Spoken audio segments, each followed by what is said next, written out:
Hi, my name is Dana and I'm pulse knitting. Today I will show you how to create a perfect perky bobble. These are worked flat. These are worked in a round using my rules, the way I do them. You can see there's no structure to these bubbles. As they're washed, they will fall flat. These have structure. They will always stay round and perky, whether worked on the right side of the knitting or, well, from the wrong side. Assume this is the wrong side to the right side of the knitting. I provide all of those instructions in the description box below. Also watch this video how I created these and how I created the bobbles my way with a lot of structure that will stay perky and round all the time, no matter what. Let's create a classic bobble. The classic bobble usually falls flat, not as perky, especially after you wash it. First, let's create the bobble out of the stitch itself, and then we'll create a bobble between two stitches in this little strand. So first thing first, we'll just go for a 5-stitch bobble, and we'll be making it out of this stitch. So out of one stitch, what we will usually do, we won't even twist it. I'll just do this simple basic bobble, and then I'll adjust it using my rules. 1, 2, 3, 4, 5. Some people cast on in the stitch below, some twist. I'm just making the regular bobble. So there's it. And then we turn work, and we actually work flat. Most of the time we just knit all of the rows of the bobble. So the basic one is worked flat, I would say. And we'll go for probably, I don't know, 5, 6 rows, something like that, right? Knit, right? You can knit, you can purl. I would suggest you always work in reversed stockinette stitch for the face of the bobble. But sometimes the garter stitch will hold it better. So, well, this is good enough of a bobble, right? Let's just finish this row.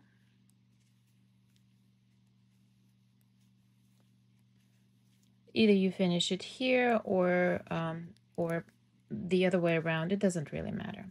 So now what a lot of people do is they will reduce a few stitches at a time. You could reduce all 5, but sometimes it's not comfortable. So I see that sometimes the reductions are made a few stitches at a time. So maybe 2 first stitches. Okay, that's uncomfortable with 3. So 2, slip this one over. It doesn't matter how you actually finish. This is not the point. The point is this bobble worked flat. Even if it's garter stitch, let's turn work. Even if it's garter stitch, it still will fall flat. So let's slip this stitch onto the right needle and continue working. All right. So this is our first bobble. It seems like it will work. It seems like this stitch keeps it tight, right? But it's worked flat, so you have a lot of open spaces. The anatomy of the bobble, this bobble, right? A lot of open spaces. Open space here, open space here. You can actually pull, like if your fingers are smallish, you can actually pull your pinky through. So it seems like it will stay put, but it doesn't. So the next bobble will make it between the stitches, right? This is the strand between the stitches. I will place the strand on to the left needle, and let's increase the stitches. We're still working flat, still 5-stitch bobble, but this is the normal regular kind. Let's work flat again.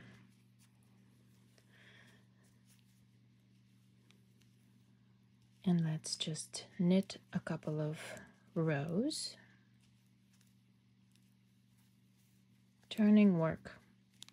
And imagine that if you have a pretty big sweater at this point or something like that, a chunky knit, substantial knitwear on your lap, it's difficult to twist and turn it constantly.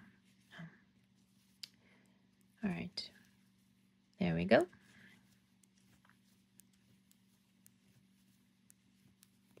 One more. Doesn't really matter how many we make here. The point is to show you that if the bobble is worked flat, there are a lot of open spaces, and those open spaces do not provide any structure. Right? One more here, and then we'll just reduce the stitches. In this case, when you work between the strands, you will have to reduce that stitch because you created additional stitch. And it matters where you anchor it to.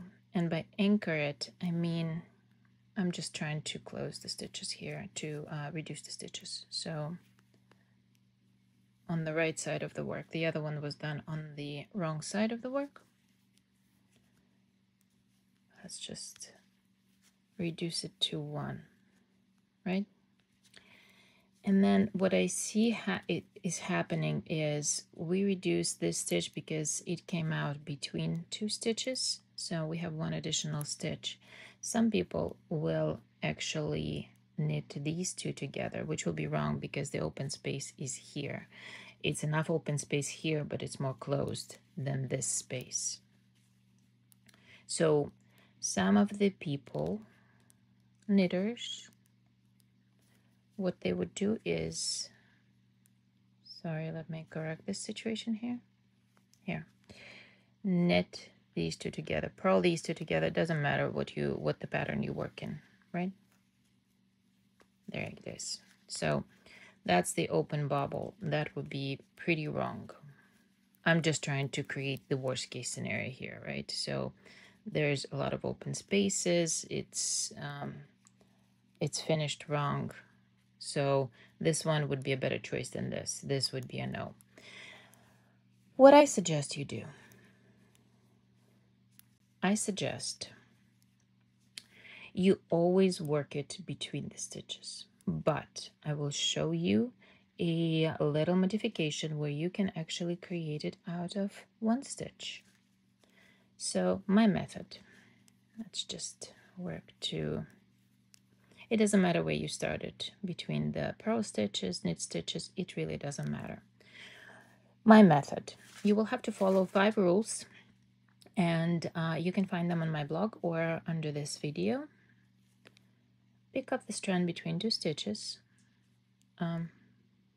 purlwise. Put it on the left needle. What you do now is cast on, you twist it. You do not cast on stitches like this, creating this hole, right? What you do is you twist it. You cast on through the back loop.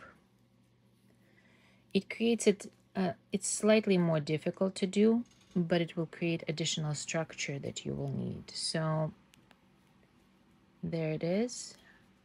It's a little bit more difficult, but on some hand, it's, I don't know, it's time consuming. Bubbles are time consuming. So right now what you need to do is slip all 5 stitches one by one, or one in like all of them, onto the left needle, back onto the left needle.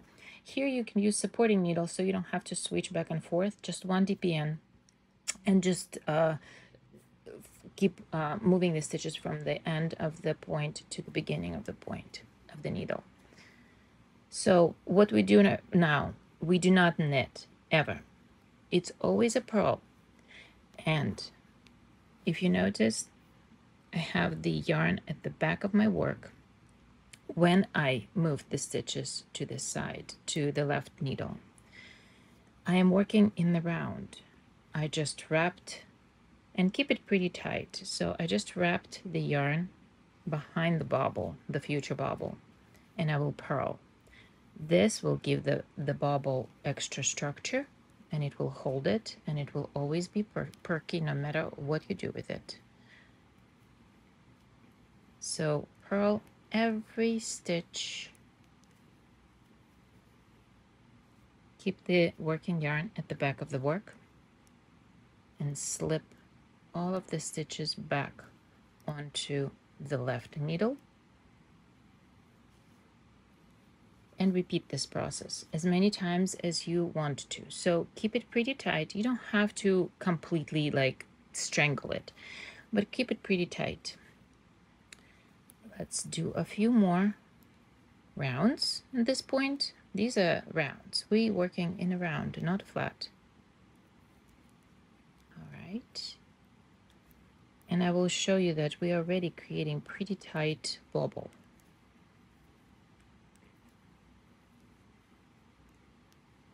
So that's 2. I will repeat it one more time. So see how that twisted stitch created that extra structure? Still keeping the yarn at the back of the work. Wrapping it around, bringing it to the front for extra stability. And purl to the end of the bobble stitches. My bobbles are worked in 2 rows, rounds, whatever you're working. So let's slip all of the stitches back onto the left needle and work just one more row. I just want to show you a really bobble that stands out. Doesn't matter if you twist the stitches or not here, it really doesn't matter. Okay, so this will be a pretty good bobble. What you do right now is you do not slip stitches or move stitches from the right needle onto the left. You start slipping the second stitch over the first on the right needle, like that. Just keep slipping them like that. It's always over the first stitch, and you will have 1 stitch left. This is an additional stitch in your knitting, right? And you will still have this hole. And then you will continue your work, whatever you do. So let's finish it so you can see it. And then I will show you how to create a bobble out of 1 stitch, not between 2 stitches. Or out of a stitch. Maybe you want to create it out of 2 stitches. Okay, so what we do right now is we turn work, or if you're working around, you'll just continue working.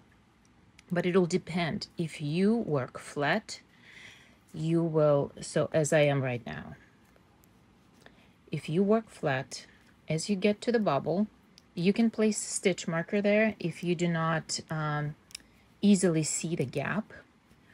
But if you do know this is the bobble stitch, that's the bobble stitch. The stitch previous to it, you just work it. Knit, purl, whatever it is, you just work that stitch. The next stitch, if your stitches are turned as mine, turn them the right way, right? And then purl or knit together. This will depend on your pattern. Whatever it is, knit 2 together in my case, and then continue working. Just for the sake of this video, I will even knit, let me turn this the right way. I will even knit the 2 together for the bobble that was worked flat to give it more structure, although I probably shouldn't. And this one, because no stitches were increased in this bobble, I will just work it. And now I will show you the difference before I will show you the bobble my way coming out of 1 stitch.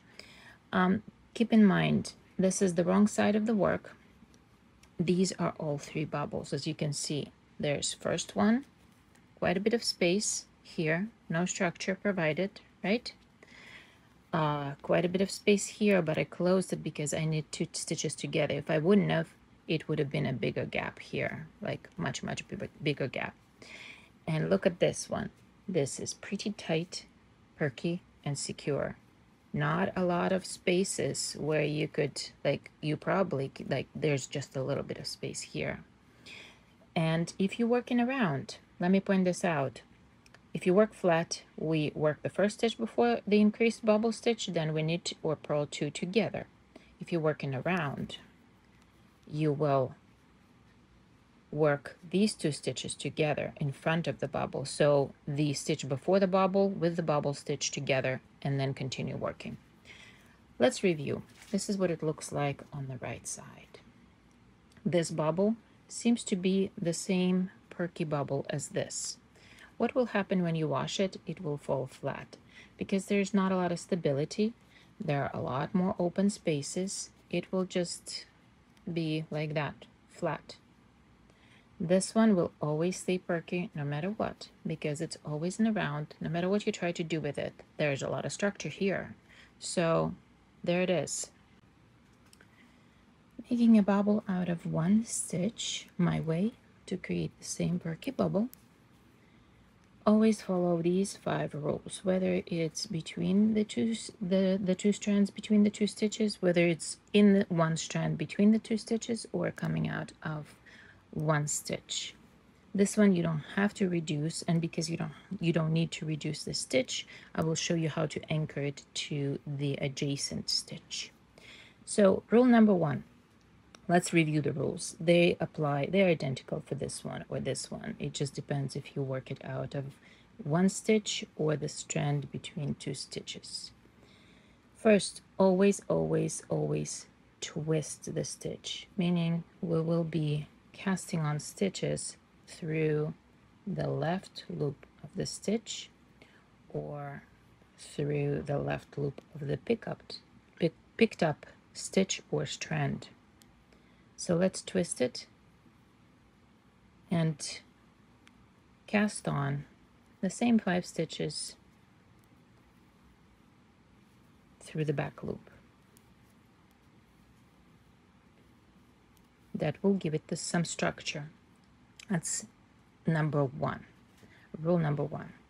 Now what we do here is we will keep the working yarn at the back of the work, and we will slip stitches to the left needle. The steps are the same. And then bring it to the front and work these stitches, purl these stitches. Rule number 2, always work in reversed stockinette stitch for the face of the bobble, because that will make it perkier, rounder.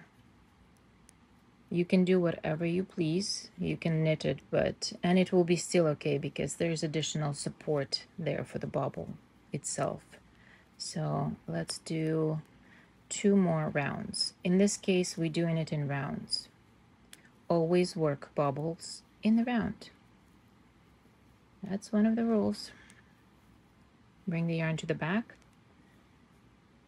Slip the stitches from the right needle onto the left because we're working in the round. Bring the yarn to the front. Tightening it up a little bit to create the structure for the back side of the bobble. And let's do 1 more round here.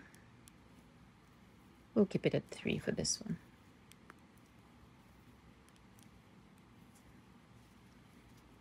This one I wanted to do more to show you that no matter how many rounds you will do, it will still be round and perky. This one. We did 1 less row here than here. All we do, keep the working yarn at the back of the work and start slipping the second stitch on the right needle over the first, like that, until you end up with 1 stitch. And then follow the next rule. So this is one of the rules. Always slip it over and tighten it up a little bit so it's all in one tight little ball with the strands at the back, all of this. And then keep on working. Whether you work flat the next row or round, whether you work flat the next row or working around the next row, round, See, it's already pretty perky compared to these two. There it is. I'm working flat here, so it doesn't matter. It matters which stitch you anchor it to. This is the last rule that you have to follow. This is the bobble stitch. There is less space here if you're working flat, so it will be after the bobble.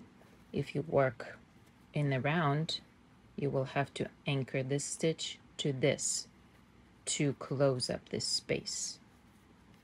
I hope you get my point. So what you do is slip the stitch, pick up the stitch under the next stitch on the left needle, place it onto the left needle, but keep them separate. Slip the stitch, the first stitch off the right needle back onto the left needle, and now you work these two stitches together, whether you purl them or knit them. It depends on your pattern, whatever it is, and then knit that stitch or purl that stitch. Keep working those stitches. So let's recap, and then I will show you as a bonus one little thing. How do you work the bobble in, around, or flat from the wrong side? You just reverse everything, but it's still done in 2 rows or rounds. That's the best way.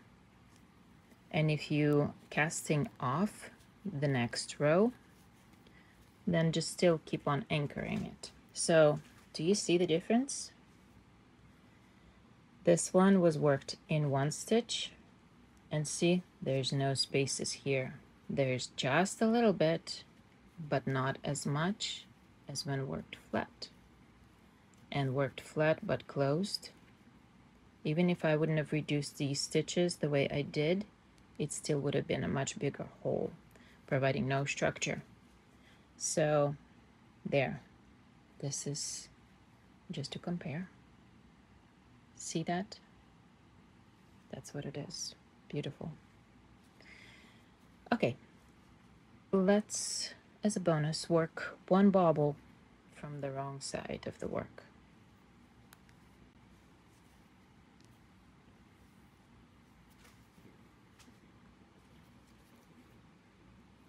Let's get to some point here.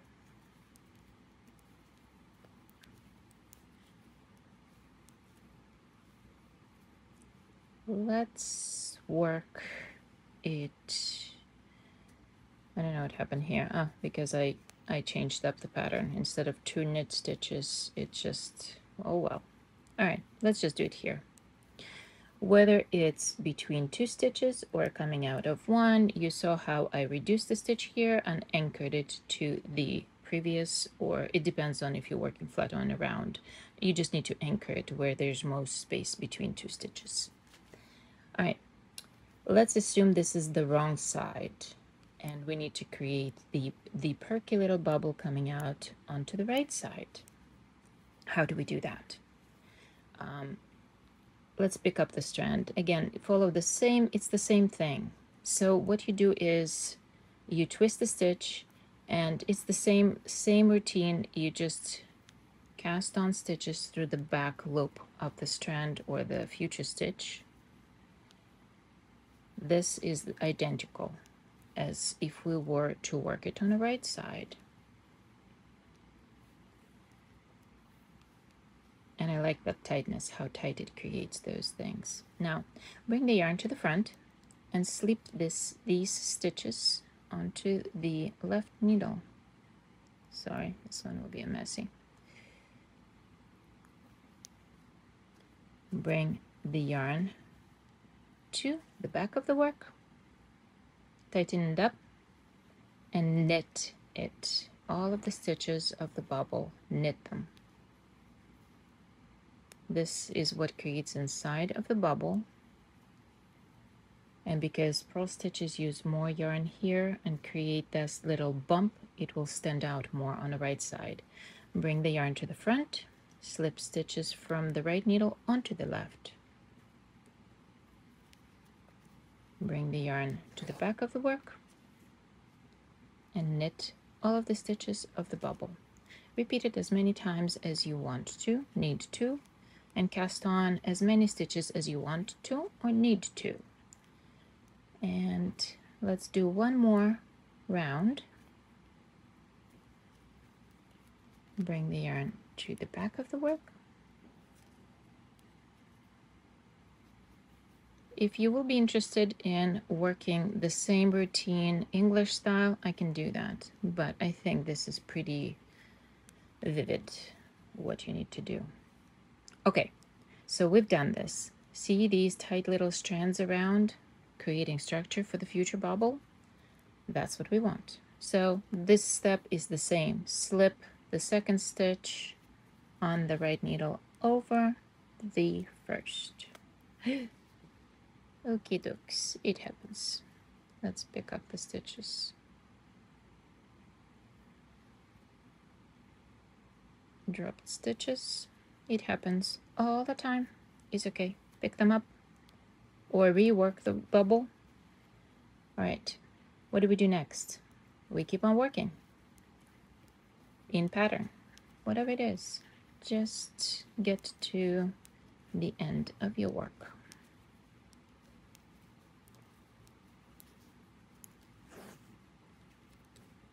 And whatever it is, purl, net, at this point it doesn't really matter. I'll just work in whatever imaginative stitch that I do. All right, let's fix this. See where there's more space between the stitches, here or here. It depends if you're working around or flat. Flat always be the second one. Round, it will be the first one. It will be the stitch before the bobble, and flat will be the stitch after the bobble. Let's get to the bobble and close up or anchor that stitch, because we did it between two stitches. We need to reduce that stitch. If we would have created it out of the one stitch, then we would have anchored it by knitting or purling two together into the stitch below. Okay, so we're here. This is the gap that we need to close. How do we close it? We need to reduce the stitch because we added it, we increased it. Knit two together, purl two together, whatever your pattern is, tighten it up. Sometimes you just need to push it out to the front because as you knit it or purl it, depending on the next stitch, it could just get in the way and get to the back of the work. So now we created it on, let's assume this is the right side and this is the wrong side. So this is what the wrong side looks like. Almost invisible. It's there, but it's almost invisible. We just kept on working. You can see there's some extra fabric there, but there's that perky bubble. There it is. Good structure altogether, right? Whether you flatten it up, it doesn't matter. It will stay put. It will stay more perky and constant than these guys would. So there it is. I hope you like this technique. I hope you use this technique. Description is in the description box below. Follow the rules and instructions are provided, and you can read it on my blog. My blog and my website are also linked in the description below.